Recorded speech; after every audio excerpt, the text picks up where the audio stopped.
Hey there! Ahoy hoy! Welcome to Aren't We Special. I'm Lee Service. And I'm Aaron Hill. Every week on Aren't We Special, we take turns choosing a stand-up special. We watch it, and then we talk about it. Yeah, but it's not a review. We're not Nope. critics. We're comics. Talking about stand-up comedy. Stand-up comedy, my favorite art form. Not mine, but we're still here. Close second. Close second. All right. Enjoy the show. I enjoy interpretive dance. We're back. Biggity back.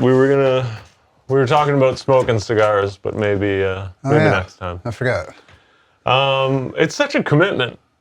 An hour at least, right? Which is nice if you have the time, but yeah, I don't know. And to me, if I'm gonna sit for an hour and chill and shoot the shit, I wanna have a drink too. Yeah. We haven't got to the point where we do this when we're hammered. Well, we usually do this in the morning, so. Which is usually when I'm hammered. But, we're getting there. We'll build. It's my favorite time to get hammered. Yeah.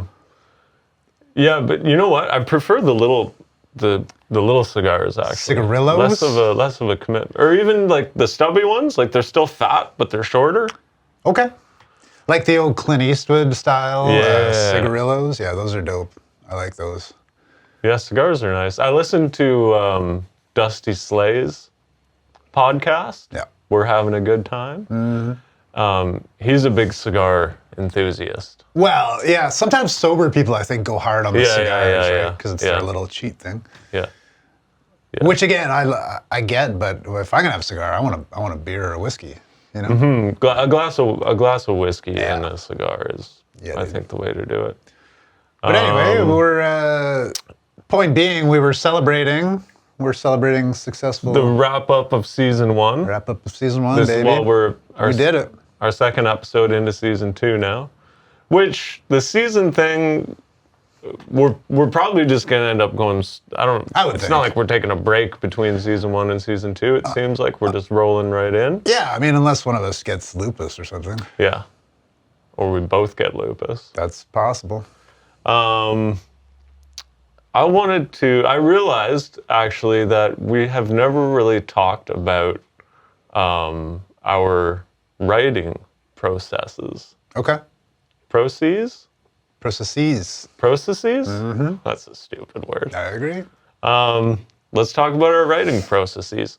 I've found that, this is what I'm finding lately, is that I will go through periods where I feel like I'm writing constantly. I'm getting new joke ideas every day. Yeah.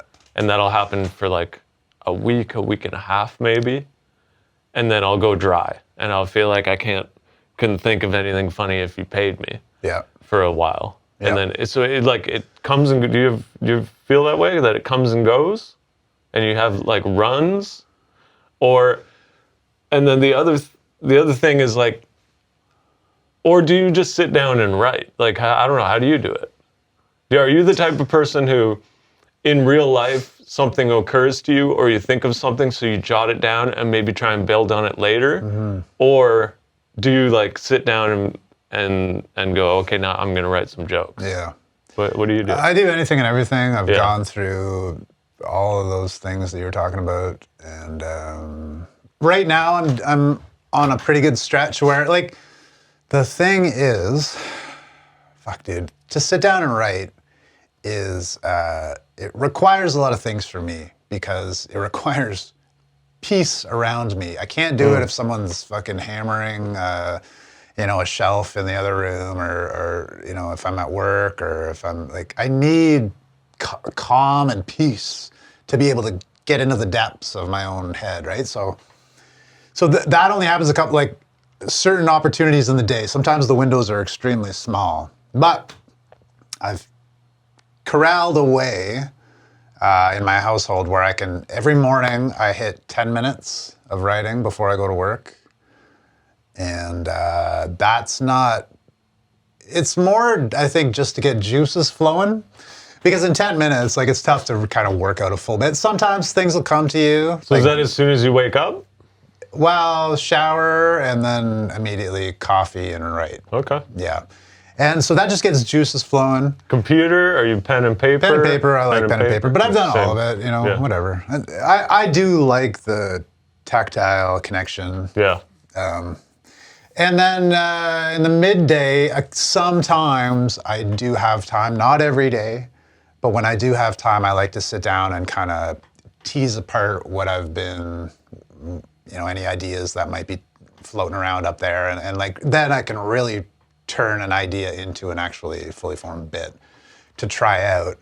But yeah, I mean, it's all the things, right? Like you hear people talk about how they write on stage. You hear people talk about how they write, they'll take it from conversations they've had. You'll hear people talk about putting a jot down in their notes on their phone when something comes to them. I do all of it, Yeah. Do everything because it's fucking hard, right? Like it's not always easy, but I think consistency it's important, and it's not something that I've always done because like you, for a long time, I was coming waves, and you'd kind of get on this roll for 3, 4, 5 days, then the well kind of runs dry, and you're like, fuck, and then, But now I do find the more consistent I am, it's not like I write 10 minutes every morning, 5, 6 days a week. It's not like the jokes come out of that, but somehow I get more jokes when I'm doing that. What's the discipline? You're priming yourself to be ready for jokes when they come. Yeah. Or something. Yeah, that makes sense. Yeah. So it's been working actually pretty well. But do you find that you get into a headspace where, well, we talked on the last episode about how like creative people, it's like a lot of time you're here in body but not in mind. And I feel like when I'm writing a lot and when I'm mining for material out of it starts affecting my real life in a way that is like I feel like I'm even less living in the real world and I'm looking at everything through this lens of how can I turn it into a bit instead of like living my real life. No, I know what you mean. And sometimes I have to take a break from it.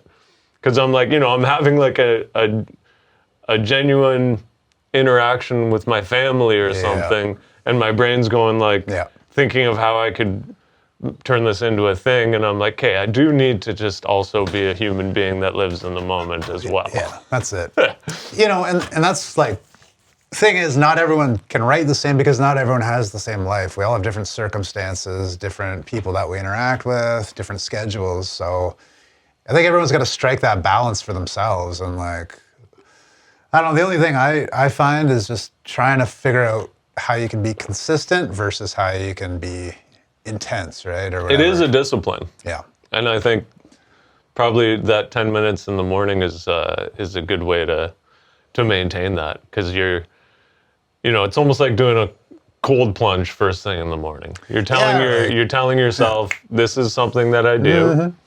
And I'm gonna, Or like some people do Sudoku in the morning or Wordle or whatever. So that's my little whatever. Right. Yeah. Yeah, but I don't know. There's never been one way for me. It's always just a hodgepodge of whatever. And you take what you can get and you take all of it. And you try to make it all work, For sure. I think maybe I find recently the stuff I've been having the most success with have been things that have come up in conversation with coworkers or friends where I've had a funny or interesting take on it that I've been able to manipulate into something. Yeah, those are good because they're already conversational. They're already conversational. And if you've already had some laughs about it, you already know that there's something. There's something there. Yeah, for sure. Yeah. But it's being able to take that, and I think that's where sort of being an artist comes into play, because you're taking that and you're turning it into this thing that you can deliver on stage without it just being like, do you know how you see a lot of comics who will just retell stories? Like instead of, the point I'm trying to make is, I think that's a good way to get material, but you have to polish it up. Like for some reason it bothers me when I see comics who go up and just they'll have something like that, but they're just retelling the story. And I think I know what you mean. Yeah. Like, yeah. As if it was like, here's a funny thing that happened. Yeah. You know what I mean? Instead of, no, take that funny thing Right. and work on it. as if it was so compelling in real life. Yeah. We can't Because then it's ignore like, it. and then it's, guess you had to be there. Yeah, real life is so boring. Most 99.9% of the time, Yeah. it's not enough to just retell. You got to juice it up. You got to juice or be efficient. It's efficiency. It's cutting out the bullshit, right? Just leave in the good parts, but get rid of everything else. That's something I learned early. Was like cutting out, because I think my first open mic, I had this like really long setup, and then the punchline was not even good. And it took me a few times of going to open mics to realize, like, oh, I can cut out 75% of this setup. Right. This could be a one-line setup and then a punch. Like, Yeah. just what's funny? Yeah. Like, you're whittling a stick, and like, the inside green part is the funny bits. I know, but it's like that. It can be so you get so little fruit off of the tree that it's discouraging sometimes. Because you think it's gonna be, oh, this could be like a 3-minute bit, 5 minutes, and then it ends up being a one-liner. Oh, for sure. Yeah. Well, I mean, it's the classic. Ask someone, a comic, how long they have. It's like, okay, probably take 10 minutes off of whatever your answer was, right? Like, For realistically. Sure. Yeah. And I think everybody does it to a certain extent, but yeah. Well, and that's what you want, right? Like, you want punch, punch, punch. Bang, bang, Is bang. there a stereo on, or like, what's that hum? That's my laptop. Or is it the wind? Oh, it's your laptop? Yeah. Is it really that loud? Is it the fan? It's loud. Damn. Yeah, there's something wrong with it. It sounds like there's a jet about to take off right Do you outside our want shed. me to close it? Would that stop the hum? Yeah. I wouldn't mind, honestly. All right. Yeah. We'll close it. Folks, we're learning as we go. I don't hear it anymore. Oh, you've just become accustomed. Oh, there, I think. No, it's still going. Nope. There we go. She gone. Oh my God, That's that is loud. a hefty fucking fan. My wife hates it. That's like a steampunk laptop. You made me spit. Spit take. Yeah, because my wife has tinnitus. It's peaceful. Yeah, okay. Yeah, it is much nicer. Yeah. I was kind of thinking we were gonna get rain. Me too, I know. And that would have been, because it's a tin roof. Tin roof. Oh, that's going to happen at some point. Yeah. We should think of that. All right. It'll be, maybe we could do an ASMR. Fuck yeah. Yeah. Tap some fingernails. Yeah. All right. Sick. Sorry, what were we talking about? We were talking about writing jokes, and it's I think sitting down and I think I've just haven't had a great success rate with just sitting down in front of an empty page. Yeah, it's tough. Well, so the other thing about writing in the morning and with coffee, that's the time, because you just came out of dreams probably, so your brain's already like in this wonky, weird state. Yeah. Then you add the caffeine, and sometimes I can pull stuff that I would never pull at 3 in the afternoon, because my brain's just been beat down by work and shit, and the mundanity of everyday life. Fresh in the morning, you hit it, and sometimes you're like, oh my God, how did I put these two together? Yeah. So you're kind of like, you're just utilizing that portion of the day, because there's no other portion of the day like it. Your brain's never that just alive and malleable, ready to, maybe. It's a cool fucking thing.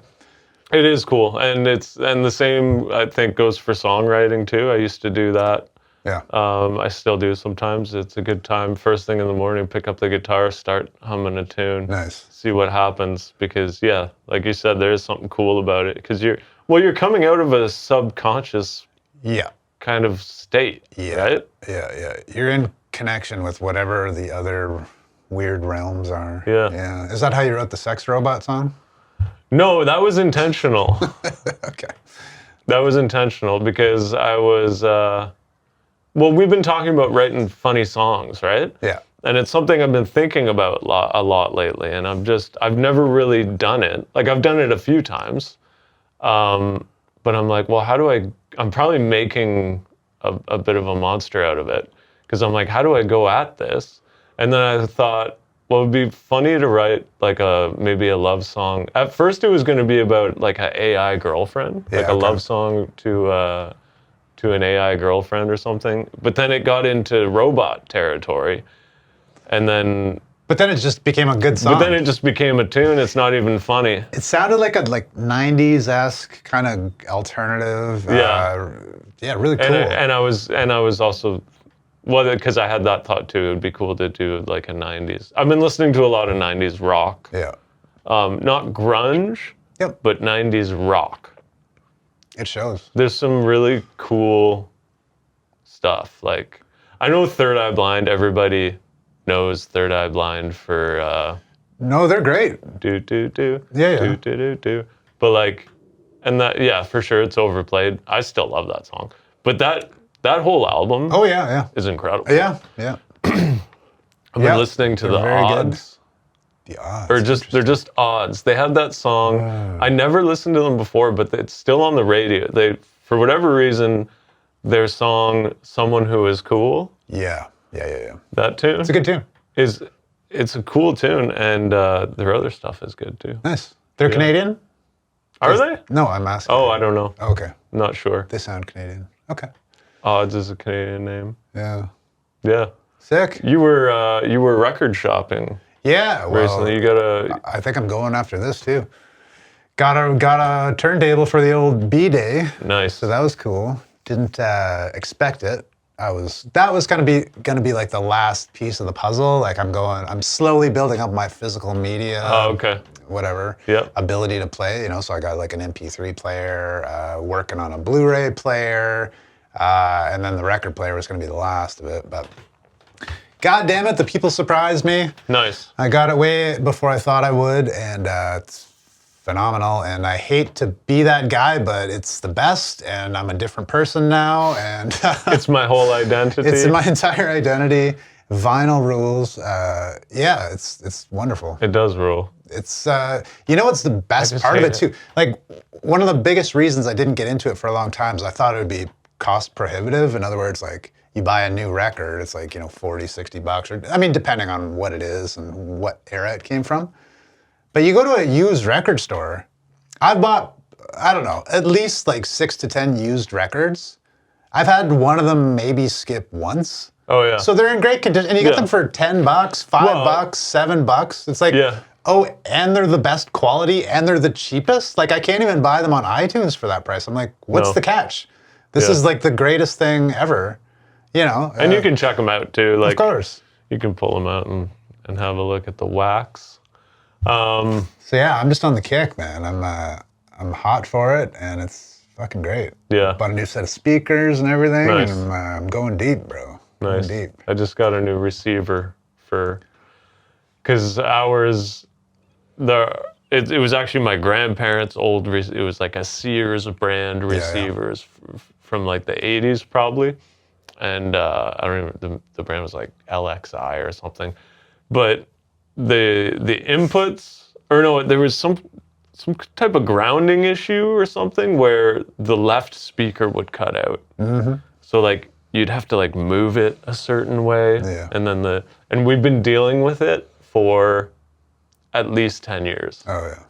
And then I saw a Sony receiver at the Score in Hemphill. Yeah. And I was like, sweet. Yeah. And I grabbed it, and it works perfectly. Sick. Yeah. That's great. Yeah. No, I love it. It's like the kids now. The kids are into the vinyl too, right? Like it's the sales are through the roof. The artists sell more vinyl than they do any other medium. Amazing. No. I'm so into it, and I have love for 20 years. Yeah. That's fucking great. Yeah. So I went and saw Emmett, our buddy Emmett, Ottawa comedian extraordinaire. He also works at a record store called Baked Goods in Nepean. fantastic. Give a shout out to Baked Goods. If you got any record needs, players, equipment, records, check them out. Emmett can help you track down anything you need. But yeah, he turned me on to this. I was browsing the aisles, and he held up a Bruce Springsteen record, and I was like, oh. He's like, this, man. He's like, this is interesting. You might be into this. And I'm like, I've never got into the Bruce Springsteen before, but I've always kind of knew at some point I would have to take that journey. Yep. Right? He's just such a presence. He's such an influential figure in popular music and rock and roll. And so many people that I respect him. So I'm like, I know I'm going to have to at one point. Anyway, this record was $35 that he held up. So I'm like, just put that on the show. Maybe we'll come back to it, whatever. Anyway, so then I come around, I find a $15 Bruce Springsteen record. I'm like, Emmett, what's this? What's this about? He's like, oh, that's my favorite one. I'm like, fucking sold. So it's Darkness on the Edge of Town. Man, this thing fucking rules. Yeah. I love it. Immediately, I was like, halfway through the first song, I'm like, oh, I get it. This is fucking great. Do you know the record? I don't. Okay. I don't even know like if there are any big hits on it or like anything you might recognize. But I don't even know the track names yet. Full band, or is it full band, yeah, okay. full band. But stripped down. It's not like the full E Street experience. It's like, you know, your 4-piece classic, whatever. That's what I like. But fucking great, dude. Like, really great songs. And you know what else I was thinking? It's like, he's got a bit of a religious undertone to him going on. You know, and I can't quite put my finger on it yet, but there's some kind of, I don't know if it's just like the backup singers are sounding kind of choir-like or like the subject matter. It feels like spiritual. Like people that, you know, transition from like, they grow up in a church and then they transition into the church of rock and roll. He seems like the perfect bridge for that, you know, because he's talking rock and roll, but it's got this like, spiritual-esque element to it. Yeah. Well, that was a lot of stuff in that era, right? Is like that right? Oh yeah. Like most, I would say, of the big names in rock and roll and any genre from like who started back when he would have started would probably say that they started singing in church. Yeah, You know? sure. But I think his like he brings it in a way that like I wouldn't get out of like say the Beatles or the Stones or anything like that, right? Like I'm still trying to figure out what exactly it is. And he almost like talks about like with him too, it's always like he's got that leap of faith quality to him, right? It's always about like, baby, we gotta make a run for it and get out of town and just with the wheels under our asses and the clothes on our backs. It's like, it's always about like this faith-based, I don't know. Yeah, there's the promised land at the end of the road. Let's go for it, you know? Like, it just translates very well, I think, between those two like church and rock and roll. Cool. I don't know. But yeah, it's great. I'm on board. The one I have is Nebraska, which is kind of... Yeah. That's the one Emmett originally held up. Oh, okay. Yeah. Yeah. And that's kind of known as like, it's sort of like the hipster Springsteen album. Okay. But it's cool because it is a stripped down, like it's like guitar, harmonica, and vocals pretty much. Ah. Well, Emmett mentioned that was after he got big on, what was it, Born in the USA or something like that? Like he got super big and then everyone was expecting this big fucking epic anthemic album and he gives them Nebraska and it's the opposite. And he pulled a reverse Dylan. Yeah. Rather than going electric, he went stripped down. He went acoustic. Yeah. Interesting. So anyway, I like how this is slowly transitioning into a music podcast. Well, but isn't it funny how we're talking about this because you're buying vinyl now? You know what I mean? Like if we were just listening to music on streaming platforms, we wouldn't be having this conversation. I would have never made it through Bruce's whole album. No. I made it through the album because I bought the damn album. We were just talking about how doing this podcast is forcing us to watch entire specials that we otherwise might turn off. It's the equivalent to buying physical. Exactly. Commit, baby. Commit. Good. Yeah, I remember buying CDs when I was a teenager, and you'd listen to it and you'd be like, shit, I don't even know if I like this that much, but I just dropped $20 on it. Yeah. And $20 in 1994 is a lot of money. So you're like, I'm gonna keep listening to it, and then you end up liking it, whether you like it or not. or you say, this CD I know tracks 1 through 4, and then 9 and 6 are good. Right. And then you just know that, right? Yeah. Like you just. Yeah, I like it. Physical stuff, CDs, records, DVDs. I actually want to get a VCR out here. Yeah. And have a nice little. Because man, there's nothing better than going to a cottage. Oh yeah. Going to a friend's cottage or renting a cottage, and it's set up like it's 1996 in there. It's the greatest. Like there's the one that we used to go to, and man, it was so fun. I watched The Lion King. Yeah. With my daughter. We watched Crocodile Dundee. Yeah. On VHS, and then we played original Nintendo. Yeah. And it's just so fun. I was in a motel once, and they had a marathon of Halloween films. It was around the time. I'm like, this is the greatest thing. I could do that just on Netflix on my own, but it's not the same. It's not the same. Something about catching it while it's on the whatever. What do you call that? Off the physical schedule. I don't know. Oh yeah. Remember when shows used to just happen at a certain time? I was talking to my friend Brad about that recently. How crazy it is. Like when we were growing up, the TV would be on in the living room or whatever, and you would just watch whatever was on. Yeah, whatever was on. Like, it's almost exhausting now how everything has to be so intentional.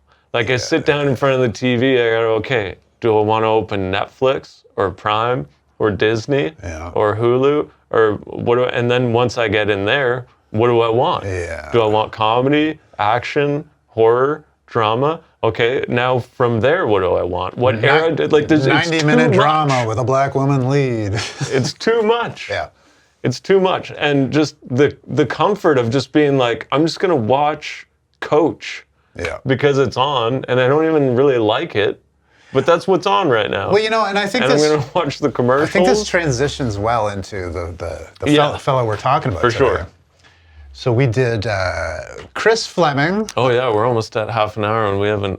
I chose Chris Fleming. What was the special called again? Live at the Fleming, Palace. Live at the Palace On Crave, and So had you heard about this fella? Never heard of him. Okay. Had you? I had heard about him through Mark Maron. Okay. So Mark Maron recently, this special is pretty recent. It's from this year, I think. And Mark Maron put out a little reel saying he thought Chris Fleming was single-handedly saving stand-up comedy, and that we'd all been kind of conditioned to think of comedy in certain ways, and it's all become kind of watered down. And that he just loved this guy and he wanted to kind of like shout him out.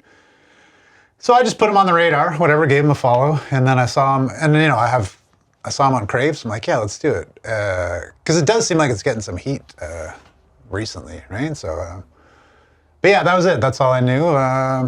So this was the first special you'd seen from him? Yeah. I had no idea what to expect. I saw when you sent the thing, I like put his name into Google, whatever, just to get a look at him, and I thought, oh, he looks fun. He looks like a wild boy. Yeah, I think that's accurate. He is a fun wild boy. And maybe not a boy. I don't know. They. But is it they? I don't know. Who knows? He never addresses, which is kind of cool. I thought that was very cool. Yeah. How he's obviously. Well, he comes out and says that like the FBI is searching for my pronouns or whatever. It's like, yeah. But then he never brings it up again. Well, yeah. So he's obviously represented on the rainbow flag for sure, but he doesn't make it about that for even a second. He doesn't go for the applause break about how he's whatever. Yeah. I thought that was amazing. By the way, let me just, if he's not a he, I don't know. Because he doesn't address it in the special, and I haven't looked up this guy at all. So like if we're I don't know. I'm just going to call him a he because it's. Sure. Yeah, I don't know. Well, you could see his dick for most of the special. His cock was very prominent. His cock was there. Almost, actually, I made a note. Did you find it distracting at all? The outfit was like The outfit was hilarious. Elton John-esque. I don't know. Did find his cock a little bit distracting. Yeah. He's well, I don't know. And not to say like, I don't know. He puts it out. He puts it all out there, not just physically, it's but out there, and metaphorically. You know? Yeah, and I'm not saying I was offended by his penis. I've just never seen a penis so in my face during a comedy special. Nice. You know what I mean? Well, I mean, I've never seen that outfit. I still don't know what it is exactly. It was like a onesie that he zipped the sleeves off. Zip the sleeves off. Yeah. In a very, what would you say, ostentatious way? Yeah. Ostentatious? And is he... I don't know words. Is he actually... I like how every time one of us uses like a slightly... we go, is that a word? This should tell us how seriously you should take our opinions, folks. He mentions being... Is he actually 7'1"? I don't know. Did he mention that? I don't know if he's joking, because he does look insanely tall. He does, yeah. But I don't know. He's a tall boy anyways. Or a tall they. Jacked. Yeah. Well, skinny. But yeah. But you could like so toned. Like he gave me Richard Simmons vibes. Oh yeah. Right? Just always moving and bouncing. Like he never stood still. So I saw the photos of him in this like purple jumpsuit or whatever. And I'm like, okay, this is gonna be an interesting watch. Yeah. But then when he actually walked out Yeah. onto the stage, I was like, wow. Look at this guy. But he's hilarious. Yeah. I honestly, we've talked about this before. I'm not an easy laugher, and for me to audibly laugh, LOL, while watching a special on a screen is like, maybe it'll happen once or twice during a special. Dude, I was laughing throughout. Like Nice. he's hilarious. Nice. He's so funny. I'm glad to hear that. Yeah. I thought it was okay. Oh, you thought it was just okay? Well, I got a lot of thoughts. We'll get into it. Yeah, and I was thinking about you too, because you're more of like a classic New York style. Yeah, I think so. Tell me your jokes. Yeah. You're like you're a bit of a purist. I think in a way. Yeah. Whereas I'm like a little bit more open to like, and not to say that you're not open, but I'm more like, let's blow the doors open. Yeah. What else can we do with this art form? Sure. Like, how wild can we make it? Mm-hmm. And I think there's room for both of those, right? Definitely. Like, and I enjoy both of them. But yeah, he's definitely towards the latter, where he's doing something new. It's just chaos and insane and energetic. Like his physicality alone, I was like, hats off to you, respect. Off the charts. Like that's why he's so toned up. Like he's got to be do that every night. He starts. He says something about the spotlight guy. He was on the team that got Osama. Yeah. That was the first time I laughed out loud. Give it up for the spot, because it's a huge stage and he's literally running across it from one end to the other. He says, give it up for the spotlight guy. He was on the team that found Osama bin Laden. Yeah. And then he puts the microphone down and he sprints from one side to the other, like a few times, gets back on the mic. He's not even out of breath. No. He's not even out of breath. No, not even a little bit. He's like a professional athlete, you know? It's like you're watching like a fucking, like a cat on catnip stuck in a cage or something, just like bouncing off every wall conceivable.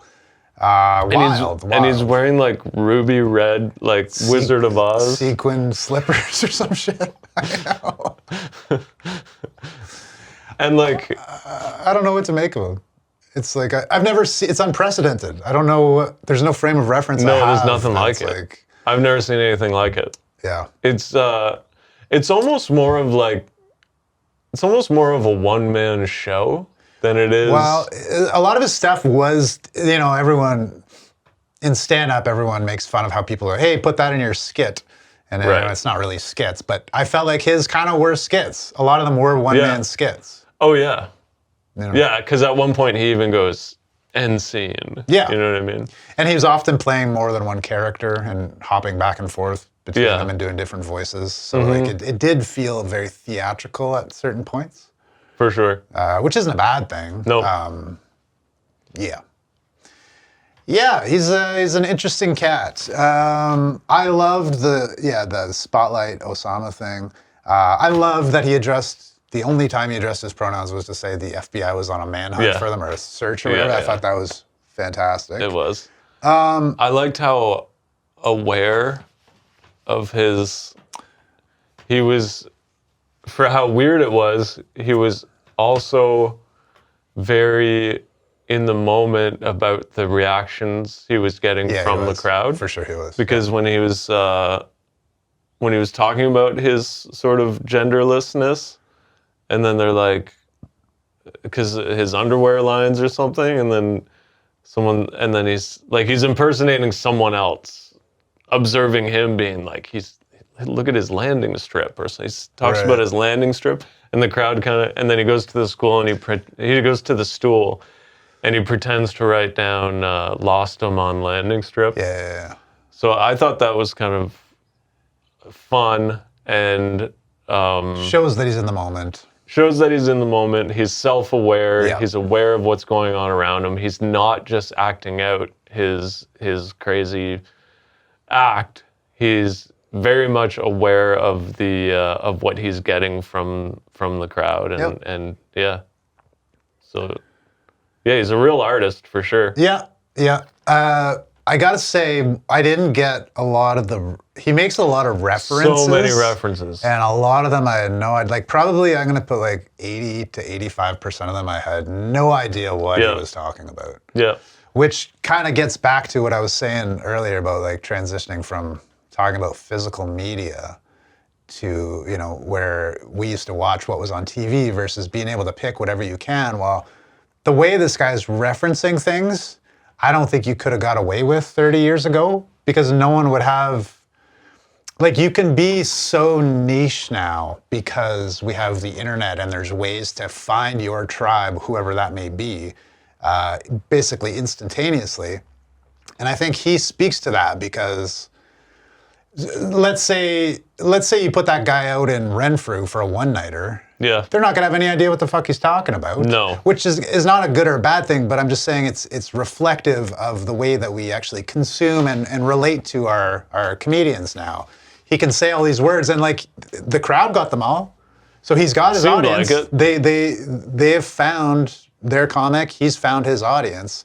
I didn't get a lot of them. He had like at least a few minutes about Terry Gross. I don't know who Terry Gross is. idea. So that whole time I'm just like, and I think that's kind of the dangers of being too topical, is like you're gonna lose, or maybe topical is not the word, but like niche. Having those references. Yeah. If the audience doesn't know who you're talking about, that whole bit means nothing. Like, And that was the thing where I'm like, I don't know how I feel about that, because sometimes the other thing with that is I felt like sometimes the audience was just laughing at a reference, and it wasn't necessarily in the structure of like a joke. It was just, they get this reference, therefore they're laughing, which to me is fine, but it's almost like using the word fuck as a punchline. right. You know what I mean? Like I'm not saying don't say fuck, but I'm saying like you can get a laugh that's cheap. Am I gonna say cheap? I guess I'll say cheap. Do you know what I mean? Like not as Because it hinges on you knowing that reference, and if you don't know it, then there's nothing there. But my point is like just knowing something. How is that like funny? It's more of an identifying thing. Yes. It's like, I understand what you're talking about. That's why I'm laughing, not because it's funny. It's not a joke. You're just recalling something. Yeah, together. you're saying, hey, we all know the same things, right? Yes. But like, I don't know what a zoot suit is. I don't know who Frances McDormand is. I know both of those things. I don't know, but nothing else. I don't know who Dame Judi Dench is. All I do is sit in a zoot suit and watch Frances McDormand movies at home. See, I don't know what a Zoot Suit is. I don't know who Francis McDormand is. Yeah, Zoot Suit Riot. There's that song, and then whatever. It was like pinstripes, old school, big and baggy and Gangster. bodacious gangster. Sure. Okay. Yeah, Zoot Suit. And then Frances McDormand is married to one of the Coen brothers. She's in a lot of their films. Oh, yeah. She's like that Midwestern Fargo. lady kind of every woman. She's She's great. She's in some Wes Anderson movies too, I think. Yeah, she's wonderful. Yeah, she's cool. Yeah. I've always kind of been like strangely attracted to her. I've been not strangely attracted to her. Yeah. Attracted to her. I don't think it's strange at all. I think Unabashedly? she's fantastic. Yeah. Unabashedly. Yeah. That's a word, right? Hell yeah. Unabashedly. Yeah, she's just cool. She's got that hot, is it like Hot mom energy. Yeah, like cool mom, not cool mom. I don't know what it is. She's got that je ne sais quoi. Yeah. I thought, but like, yeah, I wish that he did more just sort of general observation stuff, because what he had was great. Was so good. Like when he's talking about being absorbed by your computer teacher. Well, see, I didn't, because I didn't have that experience, but I understood why it would be funny if I can't remember if I've had that, but even if I haven't had the experience, I was able to go there, you know? Yeah. His Trader Joe's stuff I thought was wonderful. Yeah. About how like when they have a recall, they almost make you feel like a dummy for even buying it in the first place. Like, hey, there was human remains found in the cantaloupe. You didn't buy that, did you? Like that's fucking funny. Yeah. Yep. His towards the end. Oh, when he's talking about getting the boot on the car. Yeah. I thought that was hilarious. I thought he maybe could have ended the special there. Did he not?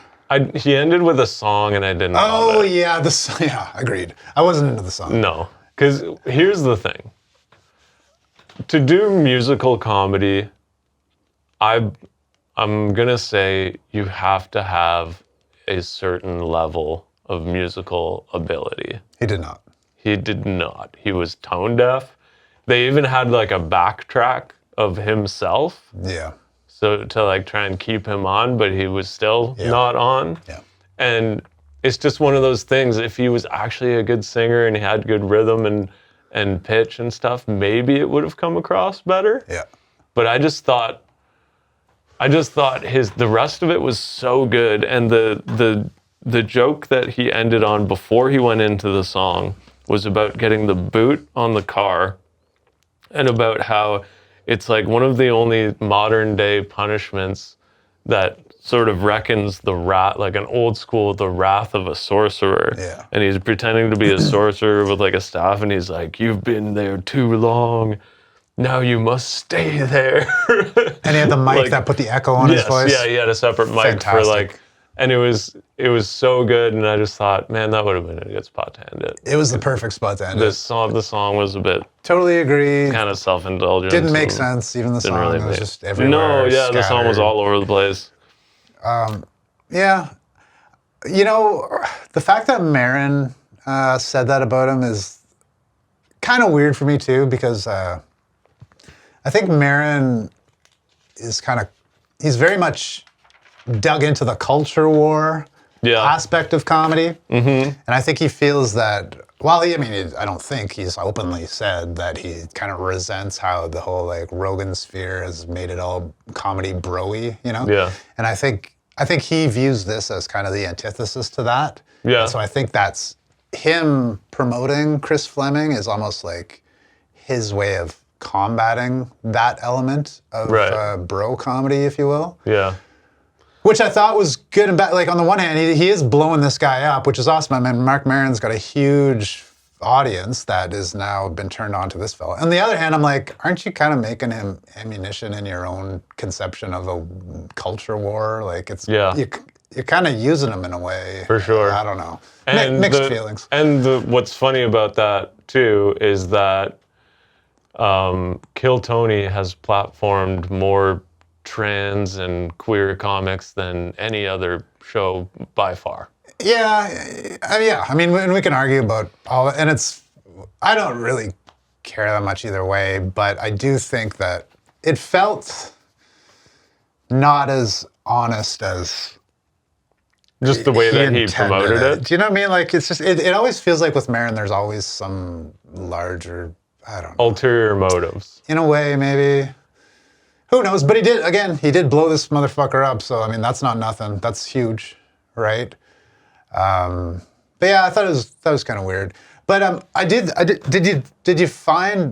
did you notice this guy would like take shots at like late night, like Seth Meyers? He kept taking digs at Seth Meyers. Because it was shot in Chicago and he was... Kind of, but I think he also brought in Jimmy Fallon, and I think he's kind of like talking shit about that style, like in a way that almost... Well, late night is dead. I'm not saying one thing or another. I'm just saying this guy, I think, is aligning himself on, like the bro-y traditional notions of comedy are bullshit, and we're going to rebel against that, which I think is why Marin wants to promote him. Yeah. It's kind of like working in his face, and all that jazz. Right. Right or wrong. And I agree. Like, I don't find... We watched Jimmy Fallon's Best of SNL the other weekend, and I was like, I can't believe how bad this is. Like, it's not good. No. It's really bad. Yeah. Yeah. Yeah. To me, and a limited SNL experience, but to me, what I always liked about Jimmy Fallon was that he was an easy laugh and he would crack up. And it was just kind of fun to see him crack up in the middle of a skit when he's supposed to be in character. True. That was kind of my... But yeah, but again, he didn't make it, Chris Fleming didn't make it about, he easily could have made it about him being queer or whatever he is. And getting that big applause break and like, taking a moment to like say something about it, but he doesn't do that. And I think hopefully that's where we're headed, where there isn't any of this bullshit of like, it's like almost like the East versus West Coast hip hop stuff, where it's like, woke versus bros or whatever. And it's like, how about just like, let's just be done with it? Because even talking about it is creating more shit than it's worth, like you're, I don't know. I hear what you're saying. I think that, I agree. Chris Fleming is kind of just being Chris Fleming, which is fantastic. But I think when he takes little shots at like late night hosts and stuff like that, and also like, I do think he's kind of, in a way, positioning himself, not as overtly as a lot of folks want to, like he's not trying to like start a fight, I don't think, but he's aligning himself on one side. And I think that... Chris Fleming is? Yeah. But I don't think he's got like a crazy ulterior motive, but I think other people are kind of glomming onto him because they think he's on one side. Right. And I think that sometimes with those references too, the laughter and the, identify with these references that he's making, those references are, again, aligned on a certain point. Bros aren't going to get those references, right? So each time he makes one and the audience laughs, they're saying, we are on one side, I think. There's something to that, right? Like, it's not that distinct or clear, but in a way, I think that's where it's like, it's not, again, I don't think they're like a traditional punchline. There's nothing really funny about them. It's just saying, hey, these references that weirdos and people that jocks picked on would get. And I think by doing that, he is in his own way kind of trying to combat or whatever. I mean, I don't think Chris Fleming is, I think he's awesome. I don't think he's trying to make it, but I think people are trying to make that out of it. Maybe I'm just making it out of it. Maybe I'm just talking shit. I don't know. No, and people will do that, right? Because unfortunately, that's the world that we live in, where you're consuming any type of entertainment, and you're kind of like, you're picking up on these little things, and you're wondering, what side are they on? Yeah. Do they align with what I believe or whatever? And like, And hopefully we get to a point where that's just like not even part of it anymore. You know what I mean? And art can just be art, and things can just be what they are. Like, I'll give you a good example. I was watching this moon mission. Yeah. And they go out of there's 4 people going to the moon, and they go out of their way to say, this is very exciting because it's the first woman, the first Canadian, and the first person of color going into deep outer space or whatever, beyond the Earth's atmosphere or whatever. And then for one, I kind of felt bad for because they're all standing there. Meanwhile, the white American dude's just kind of like, yeah, I'm going too. Yeah. You know what I mean? Yeah. Kind of like weird. And then, so they address that and they talk about it. And then they go, hopefully we'll come to a point in society where we don't even have to mention stuff like this. But you could have not mentioned it. Just don't mention it then. Yeah. I hear you. Like, I feel like we create bigger problems by talking about them all the time and addressing them all the time. Whereas if you just stopped addressing it and just let people be, I think you would see that we're all pretty understanding and compassionate and, you know, and just want to have some fun, probably most people. Yeah. And like, anyways. I hear you. Yeah. I hear you. Yeah. Yeah, and again, I don't mean to like project all of this onto Chris Fleming, because I don't think, but it was the way I was introduced to him that makes me think in those terms. Because Mark Maron is the type of guy who would maybe push him for his own. Yeah, I mean, Mark Maron is in the trenches of the culture war in no uncertain terms. I mean, he went on a rampage when he was promoting his last special, and just like talking shit about Theo Von and Rogan. And, and I don't care about anything. Like, feel however you want about them. Like, I'm truly not on one side or the other. But I think Maron has a bigger picture at play, and it felt a little greasy I don't know, it just didn't sit quite right with me. Yeah, well, you could, because you can sense when things are. But like for him to, the other thing, he said Chris Fleming is single-handedly saving stand-up comedy. That's a direct quote. That's a really big statement. Now you're kind of, like, one of the biggest dick moves you can do in comedy is bring this guy up on the stage, like, this guy is the funniest guy. He worked with Dave Chappelle. He's done 18 late night, whatever. You guys are gonna laugh your dick off. Please put it together. Now this guy's got nowhere to go but down. Single-handedly saving stand-up comedy is a crazy thing to say. Which makes me think he just wants people to go see that so they can start thinking that way or like align themselves with that side versus actually being about his comedy. Yeah.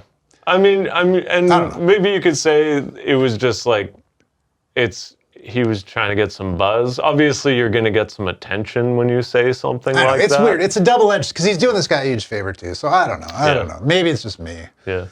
It just rubbed me a little weird. Yeah. Well, that happens. Yeah, I mean, Chris is like original, so dynamic. I can't get over his physicality. This guy's you know, he should be a professional wrestler, for God's sakes. Like, he's that level. Like when he's, he did a couple physical things, like when he's pretending to be, when he's talking about the viruses not coming from horses, it's probably the cast iron frying pans that people refuse to clean. And then like, he does this whole ultra physical skit where he's pretending to be a cast iron frying pan that's like crawling with life kind of thing. And I really liked his talking about elder millennials, how there's millennials out there, because I'm an elder millennial. I'm like barely a millennial, but I'm like an old school millennial, you know what I mean? Like, what was the reference that he said? Like elder millennials went through, they had intellectual conversations with their university professors, and everyone else, like the younger ones, are sexualizing Shrek, just as like a,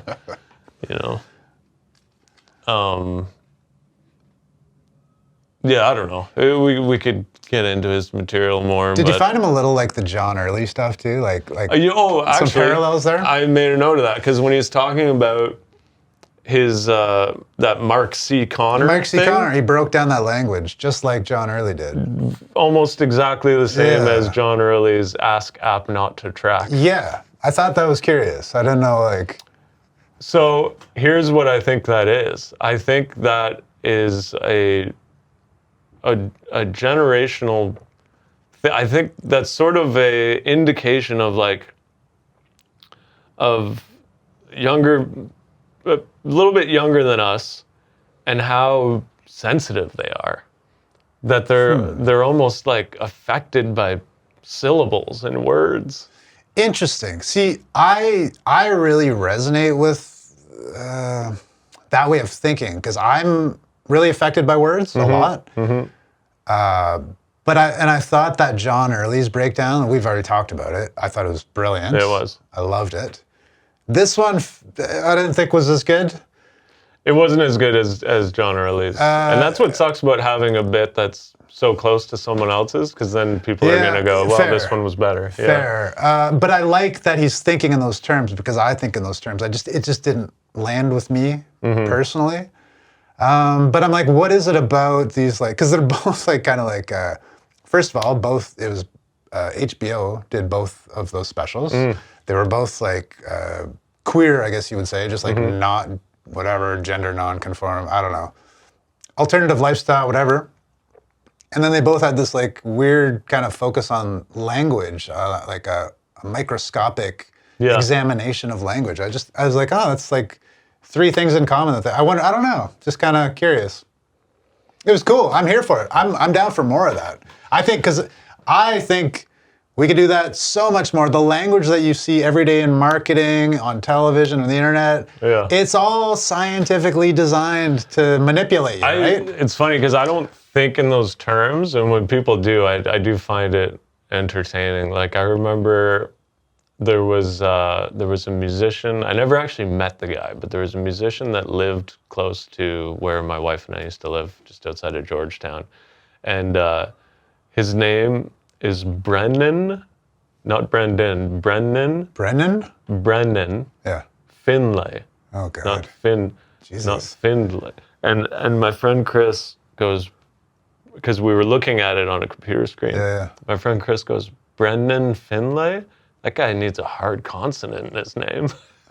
I thought you were going to say that guy needs a hard D. Oh, yeah. A couple. Yeah, a couple hard Ds. And the stuff like that doesn't register to me. Okay. I would just be like, oh yeah, Brendan Finlay. Yeah, I'm very language focused, and I think it's under-examined in our culture. Yeah? Yeah, I do. But I didn't, the John C. whatever the fuck. Mark C. Connor. Yeah, I didn't think it was okay. Yeah, if it wasn't for all the physicality that went along with it, I don't know if it would have... But... Oh yeah, he roasted Mike Birbiglia too, which I thought was funny. That was another, like, he's almost, Is he from Chicago? I don't know. Because it seemed like it just kind of came out of nowhere. Yeah, and what was it, like, he looks like a father and a son at the same time, or in the same body or something. Which is a very like, strange, just... That's like a very, like, I don't know if you watch Kill Tony, but that's like a very common roast, I feel. Okay. That's like, you look like you could be your own... father. See, like I wonder, like this fella is taking jabs at established folks, and I wonder if that shit-talky little thing might not be what Marin kind of identifies and likes about him, because Marin's like that. He names names. On his specials too. He talks shit about other comics in his specials. He talked shit about Theo Von. So I wonder if there's not some like alignment there somehow too. Yeah, there was something. He had something about a cucumber that I thought was funny. The thing about being quarantined for showing signs of nostalgia. Yeah, that was I thought was funny. That's very good. Oh, he's talking about zucchinis, which I thought was funny because I hate zucchini. Oh, he just calls a zucchini a cucumber that lost everything at the casino, which I don't know. That had It's a bit out there for me. made me laugh. Yeah, I don't know. Definitely worth watching. He's all over the map. He's very silly. It's not traditional stand-up, like joke writing stand-up. If you're looking for a guy telling jokes and having bits, that's not this. No. But if you're looking to be entertained for an hour, Yeah, for sure. he's in a hilarious outfit. You can see his cock. He's got tons of energy. Yep. And the bits that he does do are very good, but they do tend to be few and far between. Yeah. Yeah. Yeah. Yeah, and then when you mix that with all the reference stuff, it's like, yeah, if you're looking for like true stand-up comedy, he had maybe 20 minutes of it, and then the rest of it was like references and running around stage like I'm always like, who is this section of humans that gets these references? That's what I'm always wondering about too, right? Like, there's definitely a lot of women laughing in the audience, right? Yeah. I think he probably appeals to the female side a little more than guys. For sure. But yeah, like, well, I don't even know what the words meant that he was saying, so I have no evidence of like where to look for a group of people. Yeah. You know? So much so, did you notice at the beginning when he mentions being in band in high school, and then all the girls who were in band start going nuts, and he's almost like calming them down a little. He's he's sort of like patronizingly like gets down, and he's like, I know. Yeah. I know. I thought that was interesting, where he's almost like, telling them like, okay, yeah, I get it. You were in band. Yeah, just relax a little bit. Yeah. Yeah. Interesting. Well, he's an educated fella. He knows how to work a crowd. I wonder what he took in school. Like, I wonder if that has, I don't know. Yeah, interesting. Anyway, Gender. I'm going to look into him. Gender studies. Oh, I don't think he needs any education. I think he knows exactly who he is. He wrote the book on it. Chris Fleming, baby. Chris Fleming. Yeah, check it out. It was on Crave. Yeah. And, yeah. I laughed a lot. It's just hard to like define or put into like. Yeah, you can't put it. It's his own. Kind of just got to watch it. Right? He's his own thing. Yeah. Yeah. Who knows? Maybe that's the path of stand-up to come. Maybe. We'll see. All right. All right. Okay, folks. We did it again. See you next week. Thanks for being here. Thug, that one was for you. It's a work in progress. See ya.